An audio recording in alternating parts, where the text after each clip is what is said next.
মানছি না, কলকাতায় ঢাকায় পুলিশি রাজ মানছি না। আওয়ামী লীগের সরকার ক্রমাগত গণতন্ত্র চালাচ্ছে। মুসলিমরা আন্দোলন করলে জঙ্গি, এই ছাপ তো মারবেই। ছাত্র আন্দোলনটা ছাত্র আন্দোলনে সীমাবদ্ধ নেই, সেই আন্দোলনটা তার বৃহত্তর রূপ পেয়েছে। যে কোনো দেশে ছাত্র সমাজ যখন দলে দলে রাস্তায় নামে তখন হচ্ছে যে শাসক শ্রেণী ভয় পায়।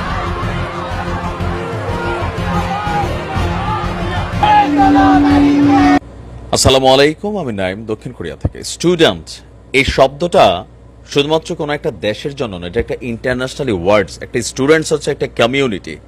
আমরা দেখছি যে আপনাদের খেয়াল থাকার কথা যে গেল কয়েকদিন আগে ফিলিস্তিন এবং ইসরায়েল ইস্যুতে আমেরিকার একটা ইউনিভার্সিটি থেকে একটা স্টুডেন্ট ফোরাম একটা প্রতিবাদ করেছিল।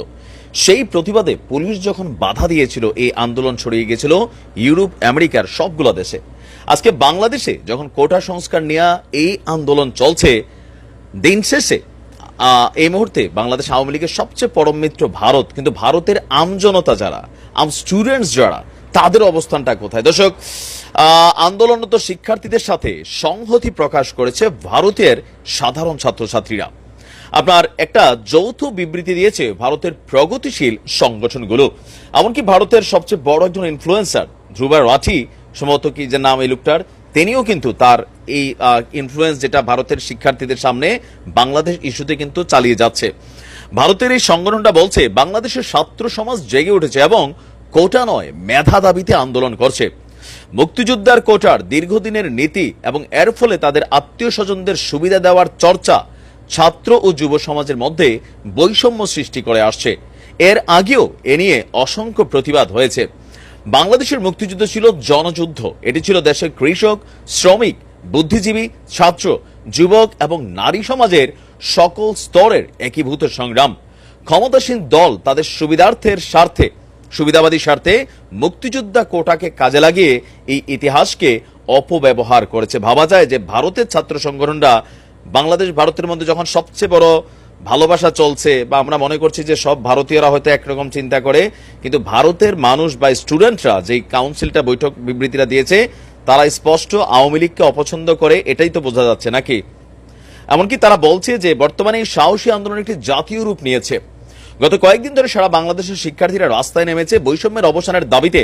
অনেক বিশিষ্ট ব্যক্তিত্ব, শিক্ষাবিদ, বুদ্ধিজীবী তাদের সঙ্গে যোগ দিয়েছেন।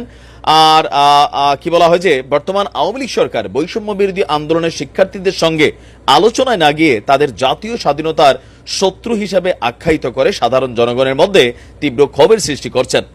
এছাড়া বাংলাদেশের পুলিশ এবং ক্ষমতাসীন দলের ছাত্র সংগঠন বাংলাদেশ ছাত্রলীগের বর্বরতাও অব্যাহত আছে। এতে অনেক বিক্ষোভকারী গুরুতর আহত হয়েছেন বলে তাদের অবস্থা আশঙ্কাজনক। এই কথাগুলো কে বলছে দেখছেন? ভারত থেকে এই ধরনের বক্তব্য চলে আসছে বাংলাদেশের এই আন্দোলন নিয়ে।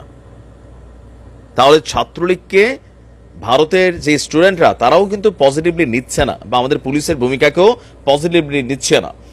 সংগঠনগুলো আরো বলছে মঙ্গলবার বাংলাদেশের রংপুরে যে কি বলে যে আবু সাইদ শহীদ হয়েছেন, এই দমন পীড়নে বাংলাদেশ সরকারের ভূমিকা নিন্দনীয়, এবং আমরা ভারতের এই কি বলে যে কাউন্সিলগুলো স্টুডেন্টদের এই ফেসিবাদী হামলার বিরুদ্ধে আমাদের দেশের গণতন্ত্রের ছাত্র সমাজের পক্ষ থেকে তীব্র নিন্দা জানাই। আমরা দেখতে পাচ্ছি যে বিশ্বব্যাপী প্রতিটি দেশের সরকার পুঁজিবাদী এবং সাম্রাজ্যবাদী শ্রেণীর স্বার্থ রক্ষার জন্য জনগণকে স্বার্থের বলি দিচ্ছে। সাধারণ মানুষের জীবনযাত্রার উপর আক্রমণ চলছে। যৌথ বিবৃতিটি দেওয়া হলো All India Democratic Students Organisation, All India Students Association, All India Students Block, All India Students Federation এবং PSU এর পক্ষ থেকে। আপনার এই মুহূর্তে ভারতের, শুধুমাত্র ভারত না, সারা পৃথিবীরই গণমাধ্যমে কিন্তু যে ঘটনাগুলো ঘটছে ফলাও করে ছাপা হচ্ছে। ইভেন যেহেতু বাংলাদেশ ভারত প্রতিবেশী রাষ্ট্র, একটা ভালো সম্পর্ক আছে আওয়ামী লীগ সরকারের সাথেই, সুতরাং এই মুহূর্তে ভারতের স্টুডেন্টদের কাছে যে চিত্র যাচ্ছে এটা কিন্তু পজিটিভ যাচ্ছে না। ছাত্ররা যে প্রতিবাদটা করছে, তো অনেকে আছেন কথায় কথায় ভারতের সবকিছু অপছন্দ করেন। আমি বলি যে দেখেন, ভারতের সাথে আমাদের সম্পর্কের জায়গাটা ম্যান টু ম্যান খুবই positive, but politician to politician এখানে নানান খেলা চলে, এগুলা আমাদের বুদ্ধের বাইরে। তবে আমরা বুঝি ভারতের আমজনতা, বাংলাদেশের আমজনতা, দুইটা রাষ্ট্রই পাশাপাশি লেভেলে আমাদের জীবনযাত্রার মান, দুর্নীতি, মানে কি বলে যে সবকিছু প্রায় সেম টু সেম। সো আমরা কিন্তু একে অন্যের ব্যথা বুঝি। যাই হোক, দেখা যাক এই ইস্যু নিয়ে জাতিসংঘের বিবৃতি আসছে, মার্কিন যুক্তরাষ্ট্রের বিবৃতি আসছে, অনেক বিবৃতি আসা শুরু হচ্ছে, কোন দিকে যায়। ভালো থাকুন, বাট আমরা চাই মাননীয় প্রধানমন্ত্রী বিষয়টাকে সুষ্ঠু একটা সুন্দর সমাধান করে দিবেন, যেন ছাত্ররা আর রাস্তায় নামতে না হয়, তাদের যেন আর রাস্তায় প্রাণ না ঝরে। ভালো থাকুন, আসসালামু আলাইকুম।